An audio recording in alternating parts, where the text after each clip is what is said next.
প্রিয় বন্ধুরা, আজকে আমরা হাজির হয়েছি প্র্যাকটিস সেট 24 নিয়ে। এর আগে আমরা প্র্যাকটিস সেট 23 অবধি করেছি। আপনারা কাইন্ডলি একটু দেখে নেবেন। কিছু কিছু প্রশ্ন অবশ্যই ইম্পর্টেন্ট থাকে। বেশিরভাগ প্রশ্নই আপনারা পারবেন, কিন্তু কিছু কিছু প্রশ্ন ইম্পর্টেন্ট থাকে, সেগুলো দেখা অবশ্যই জরুরি। আজকেও এখানে 20টা প্রশ্ন আছে। এই 20টা প্রশ্নের মধ্যে 10টা প্রশ্ন টেক্সট থেকে এবং 10টা গ্রামার থেকে। চলুন প্রশ্নগুলো তাহলে দেখে নিই। Number 1, Uh, the second epithet used to describe the moon in strange fits of passion have I known is, এখানে যে এপিথেটটা ইউজ করা আছে, কিন্তু এপিথেট অনেক কয়েকটা ইউজ করা আছে, তার মধ্যে সেকেন্ড এপিথেটটা কি এটাকে কিন্তু আমাদের এখানে বলছে যে সেকেন্ড এপিথেটটা কি। সেটা কি number A sinking, number B evening, number C bright, number D descending. এই এপিথেট গুলোর মধ্যে কোন এপিথেটটা ইউজ করা আছে সেকেন্ডে? তাহলে এখানে কিন্তু আমরা পাবো যে সেকেন্ড এপিথেটটা ইউজ করা হচ্ছে সিঙ্কিং। আপনারা আপনাদের অ্যান্সারের সঙ্গে কাইন্ডলি একটু মিলিয়ে নেবেন। তাহলে এই ফার্স্ট কোশ্চেনটা অ্যান্সার পাচ্ছি হচ্ছে নাম্বার এ সিঙ্কিং। আচ্ছা, এবার নাম্বার 2, দাউ darts of the dyeing year, here the darts of the dyeing year refers to. এখানে ডার্টস অফ দ্য ডাইং ইয়ার বলতে কোনটাকে বোঝাচ্ছে? আপনারা নিশ্চয়ই এগুলো পড়েছেন, টেক্সটগুলো দেখেছেন। তো এখানে 4টা অপশন আছে। A the poet's song, B spring wind, number C minute song, number D west wind. তাহলে এই 4টা অপশনের মধ্যে কোনটা? তুলনামূলক একটু সোজা প্রশ্ন, কাইন্ডলি একটু দেখে নেবেন, অ্যান্সারটা মিলিয়ে নিন। আচ্ছা, 2 নম্বর হচ্ছে এখানে কিন্তু দাউ ডার্টস অফ দ্য ডাইং ইয়ার বলতে ওয়েস্ট উইন্ডকেই বোঝানো আছে। আমরা জানি, টেক্সটটা দেখেছি, টেক্সটটাতে বলা আছে। আচ্ছা, এবার আসি পরের প্রশ্নে। Whose sound is heard from the hilly brown. এই হিলি ব্রাউন থেকে কার সাউন্ডটা শোনা যাচ্ছিল? Number A robin redbreast, number B cricket, number C swallows, number D lamp. তাহলে এখানে আমাদের কোনটা উত্তর হবে? এটা বুঝতেই পারছি, এটা হচ্ছে আমাদের ওটু অটাম থেকে। সেই ওটু অটামের মধ্যে এই 4টা অপশনের মধ্যে অর্থাৎ কার সাউন্ড শোনা যাচ্ছিল? Number A robin redbreast, cricket, swallows, lamp. তাহলে হচ্ছে এটার অ্যান্সারটা হচ্ছে কিন্তু নাম্বার 3, অ্যান্সার হচ্ছে ডি, ল্যাম্পের সাউন্ডটা কিন্তু শোনা যাচ্ছিল হিলিবর্ন থেকে। আচ্ছা, পরেরটা আসি 4 number. Keen as are the arrows of that silver sphere in classical mythology which god has arrows. এখানে প্রশ্নটা একটু আলাদা রকম করে। আমরা সাধারণত প্রশ্নটা এই সিলভার স্পেয়ার বলতে কাকে বোঝানো হয় এটা আমরা দেখেছি, কিন্তু এখানে বলছে যে ক্লাসিক্যাল মিথোলজিতে কোন গডের অ্যারো আছে। তাহলে হচ্ছে আহ, মানে এখানে অপশনগুলো দেখুন। A Bacchus, B Venus, number C Cupid, number D Artemis. আচ্ছা, তাহলে এখানে কিন্তু আমাদের খেয়াল রাখতে হবে যে এই যার অ্যারো আছে, যে গডটার তীর আছে, তিনি কিন্তু হচ্ছে গ্রিক গড কিউপিড। কিউপিডকে আমরা অ্যারো নিয়ে কিন্তু দেখি ছবিতে। আচ্ছা, নাম্বার 5 আসি। By the expression, the pretty done, the undone the rejected lover implies that, এই প্রিটি ডান আনডান ভার্স দিয়ে আমাদের রিজেক্টেড লাভার কি বলতে চাইছে? তো এটা আমরা লাস্ট টাইম টুগেদার থেকে এই প্রশ্নটা। তো লাস্ট টাইম টুগেদারের দেখি অপশনগুলো। নাম্বার এ বলা আছে man's achievements are greater than his expectations. Number B বলা আছে expectations does not match with achievement. আচ্ছা, নাম্বার সি বলা আছে the done things are equal to undone things. And number D বলা আছে নান অফ দ্য অ্যাবাভ। তাহলে এখানে আমরা বুঝতে পারছি যে এখানে কিন্তু অ্যান্সারটা হচ্ছে expectations does not match with the achievements. কারণ এক্সপেকটেশন আমাদের অ্যাচিভমেন্টের সঙ্গে মিল হচ্ছে না। আর এখানেই যে প্রিটি ডান অল্প করা হয়েছে, আনডান ভাস্ট অনেকটাই পড়ে আছে। তার মানে হচ্ছে আমাদের যেটা এক্সপেকটেশন সেটা কখনো কিন্তু অ্যাচিভমেন্ট অবধি পৌঁছায় না। অর্থাৎ আমরা অনেকটা আশা করি, কিন্তু আমরা সফল হতে পারি খুব কমই। এটা রিজেক্টেড লাভারের একটা ফিলোসফি আমরা বলতে পারি, বা রিজেক্টেড লাভারের তার উক্তির মাধ্যমে এই কথাটা বেরিয়ে আসে। আচ্ছা, number 6, the poem the darkling thrush was originally entitled as. এই ডার্কলিং থ্রাস্টের অরিজিনাল টাইটেলটা কি ছিল? Number A death of an era, number B by the century's deathbed, number C the century's end, number D the darkling bird. এটার মধ্যে কোন অপশনটা right? তাহলে ডার্কলিং থ্রাস্টের কিন্তু আরেকটা নাম ছিল, সেটা আমরা জানি, অরিজিনালি টাইটেল করা হয়েছিল। এটা কিন্তু হচ্ছে number B, by the century's deathbed. আচ্ছা, এবার চলুন তাহলে 7 নম্বর প্রশ্নটা দেখি। Number 7, That sort of apology might satisfy a lady. আচ্ছা, হোয়াট ওয়াজ দ্য অ্যাপোলজি? অ্যাপোলজিটা কি ছিল? এই স্পিচটা কিন্তু আমরা বুঝতে পারছি দেখে যে এটা আমস্টারডামের থেকে, এবং এটা কিন্তু লৌকার স্পিচ। লৌকা বলেছিল কিন্তু এই কথাটা। এগুলো কিন্তু আমাদের টেক্সটগুলোকে একটু খুঁটিয়ে খুঁটিয়ে পড়তে হয়, এবং টেক্সটগুলো খুঁটিয়ে খুঁটিয়ে পড়লে এই জায়গাগুলো বোঝা যায়। তাহলে হচ্ছে লৌকা বলেছিল যে এরকম একটা অ্যাপোলজি, এরকম ক্ষমা চাওয়া কিন্তু একটা লেডিকে স্যাটিসফাই করতে পারে। তাহলে হচ্ছে হোয়াট ওয়াজ দ্য অ্যাপোলজি? অ্যাপোলজিটা কি ছিল? Number A, I beg your pardon. Number B, excuse me my lady. Number C, pardon me my sweetheart. Number D, forgive me. এখানে কিন্তু এই কয়েকটা বলছে যে এই স্পিচটার কি ছিল, অর্থাৎ সার্জিয়াস যে বলেছিল সেই স্পিচটা কি ছিল এই কয়েকটার মধ্যে। তাহলে এখানে কিন্তু আমাদের খেয়াল রাখতে হবে যে নাম্বার 7 এ সার্জিয়াসের যে স্পিচটা ছিল সেটা হচ্ছে আই বেগ ইউর পার্ডন, এই স্পিচটা ছিল। তাহলে এখানে 7 এ হচ্ছে রাইট অ্যান্সার। আচ্ছা, এবার আসি 8 এ। Arshad told Dayamilan to sleep in a boat because Arshad যখন ডায়ামিলানকে নিয়ে পালিয়ে যাচ্ছিল তখন কিন্তু বলে যে ডায়ামিলান তুমি একটু ঘুমিয়ে পড়ো। আমরা এখানে লেগুনে দেখেছি, দ্য লেগুনে আপনারা চাইলে একটু দেখে নেবেন, টেক্সটটা আমরা দিয়েছি, আপলোড করেছি অলরেডি। আচ্ছা, সেখানে ওকে স্লিপ করতে বলে, কারণটা কি? Because she had not slept all night, কারণ সে সারা রাত্রি ঘুমোয়নি। She was to look after Arshad and his brother. আচ্ছা, she would need strength soon। আর নাম্বার ডি বলা আছে আরশাদ রিপিটেডলি ক্যাজলড হার। এই 4টা কিন্তু অপশন দেওয়া আছে। তাহলে এই 4টা অপশনের মধ্যে আরশাদকে ড্যামিলান এই কথাটা বলার পিছনে, অর্থাৎ ঘুমোতে বলার পিছনে কারণটা যেটা ছিল সেটা হচ্ছে she would need strength soon। এই জায়গাটা কিন্তু বলা আছে। আচ্ছা, কোশ্চেন নাম্বার 9 দেখুন, the name of heart castles uncle is. এখানে হার্ট ক্যাসেলের আঙ্কেলের নামটা জানতে চাইছে। বুঝতেই পারছি এটা শুভঙ্কর থেকে। এখানে 4টা নাম দেওয়া আছে, কলোনেল ওয়ারেন, নাম্বার বি বলা আছে কলোনেল ওয়ালপ, নাম্বার সি বলা আছে মেজর রলিক, এন্ড নাম্বার ডি বলা আছে মেজর বেডফোর্ড। তাহলে এই 4টা অপশনের মধ্যে কোনটা? আমাদের কিন্তু এই টাইপের প্রশ্নগুলো একটু খুঁটিয়ে দেখতে হয়। আপনারা একটু দেখে নেবেন, টেক্সটটাকে ভালো করে পড়া কিন্তু জরুরি। খুব সুন্দর করে ভালো করে টেক্সটটাকে দেখে নেবেন। টেক্সটটা দেখলে কিন্তু এই টাইপের প্রশ্নগুলোকে পড়া যাবে।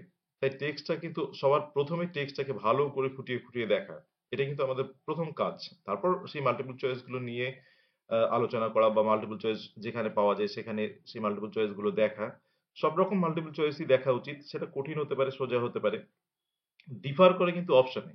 অর্থাৎ অপশনগুলোতে এরকম হবে, দেখা গেল যে অপশনগুলো একদম ক্লোজ অপশন, সেখানে কনফিউশন ক্রিয়েট করে। সেই কনফিউশনটা যাতে না হয় এইজন্যই কিন্তু সেই যতগুলো মাল্টিপল চয়েস যেখানে পাওয়া যায় সেখানে দেখা, অপশনগুলো দেখা, ভালো করে দেখা। শুধু দেখা নয়, ভালো করে দেখা। কারণ অপশনগুলোর মধ্যেই হয়তো কোনো একটা ট্রিক লুকিয়ে থাকে যেটা আমরা অনেক সময় খুঁজে পাই না। একটা ১ম দেখেই মনে হয় যে এটা হতে পারে, সেটাকে আমরা হয়তো রাইট দিয়ে দেই। কিন্তু সেটা করবেন না। সবগুলো অপশন একটু ভালো করে দেখবেন। আচ্ছা, এটাতে আমরা যেটা আসছি ৯ নাম্বারটাতে যে হার্ট ক্যাসেলের আঙ্কেলের নাম কিন্তু হচ্ছে আমরা যেটা পাই সেটা হচ্ছে কলোনেল ওয়ালাপ। এটা কিন্তু হচ্ছে রাইট অ্যান্সার। অর্থাৎ 9 B is the right answer. আচ্ছা, number 10, in order to get interesting new ideas and thoughts, one should imagine himself to be। এটা প্রিন্সিপালস অফ গুড রাইটিং থেকে। তাহলে নিউ আইডিয়া এবং ইন্টারেস্টিং আইডিয়া বা thought পেতে গেলে আমাদের কি করা উচিত? নিজেকে কি ভাবা উচিত? Familiar, number A, number B commonplace, number C crank, number D stranger. এই 4টা অপশন দেওয়া আছে। তাহলে এর মধ্যে কোনটা ভাবা উচিত? তাহলে আমাদের কিন্তু এখানে খেয়াল রাখতে হবে এই আমাদের টেক্সটটাতে একটু ভালো করে দেখে নেবেন, আমরা টেক্সট আপলোড করেছি। তাহলে এখানে আমাদের এই টেক্সটটাতে বলা আছে স্ট্রেঞ্জার ভাবা উচিত। অর্থাৎ নাম্বার 10 হচ্ছে স্ট্রেঞ্জার। আচ্ছা, পরে আসি গ্রামার পোর্শনটাতে এবার। ১০টা গ্রামার নিয়ে হাজির হয়েছি আজকে। আচ্ছা, number 11, she said to me we are to leave for temple early। এটা কিন্তু ন্যারেশন করতে বলছে। Choose the correct indirect sentence of the line. তাহলে এটার মধ্যে কোনটা অপশন হবে? she told me that we are to leave the temple at once। আচ্ছা, she told me that they were to leave for temple early। আচ্ছা, she told me that we had to leave for temple early, and number D, she told me that we were to leave for temple early। তাহলে এখানে কিন্তু বলছে, এখানে 4টা option আমরা পাচ্ছি। তাহলে এই 4টা অপশনের মধ্যে কোনটা হবে? ন্যারেশন গুলোর মধ্যে কিন্তু যেটা একটু আগেই বললাম যে খুঁটিয়ে খুঁটিয়ে দেখতে হবে। ছোট্ট একটু মিস্টেক দিয়ে থাকে, প্রায় কাছাকাছি সব অপশন গুলোই থাকে। যার জন্য সব অপশন গুলো মিলিয়ে মানে দেখে নেবেন এবং আমাদের অ্যান্সারের সঙ্গে একটু মিলিয়ে নিন। যে কোনটা রাইট হচ্ছে, আমার স্কোর কত হচ্ছে, সেক্ষেত্রে বললে আমারও একটু ভালো লাগবে যে না আপনাদের প্রিপারেশনটা ভালো আছে। তাই কাইন্ডলি একটু স্কোরটা কমেন্ট বক্সে জানাবেন। আচ্ছা, নাম্বার 11 আসি। এখানে কিন্তু আমাদের পাচ্ছি এটার অ্যান্সারটা হচ্ছে D. She told me that we had to leave for temple early. Number 12 আসি, did you not see the match? Which one is the correct passive voice of the line? এখানে বলছে প্যাসিভ ভয়েস। আচ্ছা, number A, is not the match seen by you, are not the match seen by you, was not the match seen by you, and was the match seen by you. এখানে এই চারটা option দেওয়া আছে। আমরা voice change এগুলোতে ভুল হওয়ার কথা নয়, যদি চোখ এড়িয়ে যায় সেটারই সম্ভাবনা বেশি থাকে। সেক্ষেত্রে আমাদের ওই সেই অপশনগুলোকেই ভালো করে দেখতে হয়। তাহলে এটা দেখুন, 12 নাম্বার 12 এর আমাদের রাইট অ্যান্সারটা হচ্ছে কিন্তু C, was not the match seen by you. আচ্ছা, নাম্বার 13 আসি। Number 13, the verbs which do not indicate the source of action but are used in one person only are called number A, impersonal verbs, number B, weak verbs, number C, strong verbs, number C, factitive verbs. তাহলে হচ্ছে এখানে আমরা যে ভার্বটার কিন্তু এই যে বলছে the verbs which do not indicate the source of action, source of actionটা বোঝা যাচ্ছে না, but used in one person only, একটা one person ইউজ হয়, সেই ভার্বটাকে আমরা কি বলি? তাহলে এটা একটা ডেফিনেশন। এই চারটার মধ্যে কিন্তু কোন অ্যান্সারটা হবে সেটাই আমাদের কিন্তু খেয়াল রাখতে হবে। আচ্ছা, নাম্বার 13 কিন্তু খেয়াল রাখতে হবে হচ্ছে, দেখুন কি কি অপশন আছে। Number A, impersonal verbs, number B, weak verbs, number C, strong verbs, number D, factitive verbs. আচ্ছা, এখানে কিন্তু আমরা দেখবেন strong verbs, weak verbs, factitive verbs এগুলো জানেন। ফ্যাক্টিটিভ ভার্বস না থাকলে আমাদের দেখে নেবেন, একটা ভিডিও আপলোড করা আছে। আচ্ছা, এখানে কিন্তু ইম্পার্সোনাল ভার্বস এটা অ্যান্সার। তাহলে ডেফিনেশনটা লিখে রাখবেন। ডেফিনেশনটা লিখে রাখার সঙ্গে সঙ্গে এটা কিন্তু মাঝে মাঝে দেখবেন। চলে আসি এই জেন্ডার চেঞ্জে। আচ্ছা, change the gender of the word administrator. অ্যাডমিনিস্ট্রেটরের জেন্ডারটা কি? অ্যাডমিনিস্ট্রেটর, দেখুন স্পেলিং গুলো, B number administratress, number C administratrix, আর নাম্বার ডি অ্যাডমিনিস্ট্রেট্রাক্স। এই চারটা অপশন দেওয়া আছে। তাহলে এখানে কোনটা অ্যান্সার হবে? তাহলে এখানেও কিন্তু দেখুন এই বানানগুলোর মধ্যে একটু ডিফারেন্স। সুতরাং রাইট অ্যান্সারটা কোনটা হবে আমাদের একটু খেয়াল রাখতে হবে। এখানে কিন্তু আপনারাও মিলিয়ে নিন, রাইট অ্যান্সারটা কিন্তু সি, অ্যাডমিনিস্ট্রেট্রিক্স। এটাই হচ্ছে right answer. Number 15, a town dweller must conform dash municipal duties. Tick the correct alternative for the blank. এবং এখানে অল্টারনেটিভ কিন্তু এই অল্টারনেটিভ গুলোর মধ্যে থেকে দিতে বলছে। তাহলে এখানে এটা অ্যাপ্রোপ্রিয়েট প্রিপোজিশন আমরা বুঝতে পারছি। Number A, of, number B, on, number C, for, number D, to. তাহলে এখানে কনফার্মের পরে কোনটা বসে? কনফার্মের পরে কিন্তু আমাদের খেয়াল রাখতে হবে, কনফার্মের পরে বসে টু, অ্যাপ্রোপ্রিয়েট প্রিপোজিশন এটা একটা। আচ্ছা, number 16, the meaning of the idiom birds eye view. এই বার্ডস আই ভিউ এই ইডিয়মটার মিনিংটা কি? A complicated situation, number B, a vulnerable point, number C, good and comprehensive idea, number D, to reveal clearly. এই চারটা option দেওয়া আছে। এই চারটা অপশনের মধ্যে আমাদের তাহলে হচ্ছে বার্ডস আই ভিউ বলতে কিন্তু বোঝাচ্ছে number C, good and comprehensive idea, এটা। তাহলে উত্তরের সঙ্গে মিলিয়ে নেবেন। এবার আসি পরের নাম্বারটাতে, 17, plural form of erratum is. এরেটামের প্লুরাল ফর্মটা কি? বলছে এরাটা, এরিটা, এরিটা, স্পেলিং গুলো আলাদা। সেখানে আমাদের স্পেলিং গুলো খেয়াল রাখতে হয় এই প্লুরাল ফর্মের ক্ষেত্রে। তাহলে প্লুরাল ফর্মটা কি আমাদের এখানে দেখুন, এই ডিটা অপশনটা বুঝতেই পাচ্ছেন, স্পেলিংটা একটু আলাদা।